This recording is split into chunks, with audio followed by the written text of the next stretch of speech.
ರೂಪಾಯಿ, ಕಲಬುರಗಿ 396 ಕೋಟಿ ರೂಪಾಯಿ, ಬೀದರ 249 ಕೋಟಿ ರೂಪಾಯಿ, ಮಂಡ್ಯ ಸುತ್ತಮುತ್ತ 12.52 ಕೋಟಿ ರೂಪಾಯಿ ಬಿಲ್ ಬಾಕಿ.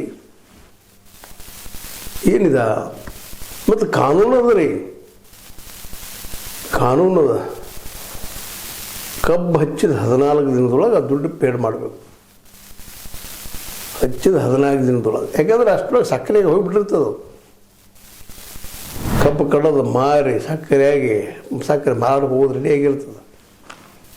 ಈ ಕಡಿಮೆ ಬಿಲ್ಲನ್ನು ಕೊಡಾಕ್ತಾ ಇರಲಿಲ್ಲ, ಅದು ಬಾಕಿ 50% ದಾಟೋದಿಲ್ಲ ಅಂತ ರಿಪೋರ್ಟ್ಸ್ ಅನ್ನಿಸ್ತಾ ಇದ್ದಾವೆ. 50% ದಾಟಿಲ್ಲ ಇದು ಅಂತೇಳಿ. ಮತ್ತು ಹಿಂಗಾದ್ರೆ ರೈತ ಬದುಕೋದು ಹೆಂಗೆ? ಬರೀ ಹೋರಾಟ ಮಾಡೋದು ನಾ ಜೀವನ ತುಂಬ. ಇದು ನಿರಂತರ ಇವ್ರು ಗತಿಲ್ಲ ರೀ. ಇದೇನು ಬದಲಾಗಲಾರದು. ಹೋರಾಟ ಮಾಡಿದ್ರೆ ಬದಲಾಗ್ತದೆ ಅಂತ ತಿಳ್ಕೊಳ್ಳಿ ತಪ್ಪದ.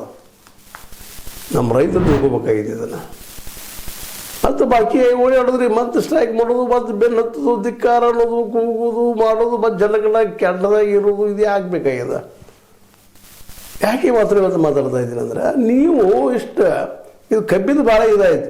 ಇನ್ನು ಇನ್ನುಳಿದ ಬೆಳೆಗಳ ಪರಿಸ್ಥಿತಿ ಅದು ಯಾರಿಗೂ ಹೇಳೋ ಹಾಗಿಲ್ಲ. ನಿಶ್ಚಿತವಾಗಿಯೂ ರಾಶಿ ಬಂದಾಗ ಅದರ ಬೆಳೆ ಡೌನ್ ಆಗೇ ಇರ್ತದೆ. ಈಗ ನಾವು ಹೆಚ್ಚು ಮಾಡಿದ್ರಿ, 2,000 ಹಾಕೊಂಡಿದ್ದೀವಿ ಇದಕ್ಕೆ ಮೆಕ್ಕೆಜೋಳಕ್ಕೆ, ಮತ್ತದಕ್ಕೇನೋ ಮಾಡಿದ್ವಿ, 3,000 ಮಾಡಿದ್ವಿ, 5,000 ಹೇಳೋದಷ್ಟೇ ತೊಗೊಳಬರ್ಬೇಕಲ್ರಿ. ಅದಕ್ಕಾಗಿ ನಾವು ಮೇಲೆ ಹನಿ ಬಿಡ್ಕೊಂಡು ಮತ್ತೆ ಬಿಡ್ಕೊಂಡು ಹೇಳೋದೇನಪ್ಪ ಅಂದ್ರೆ, ನಿಮ್ಮ ಮಾರ್ಕೆಟ್ ನೀವು ಮಾಡಿರಿ ರೈತರ.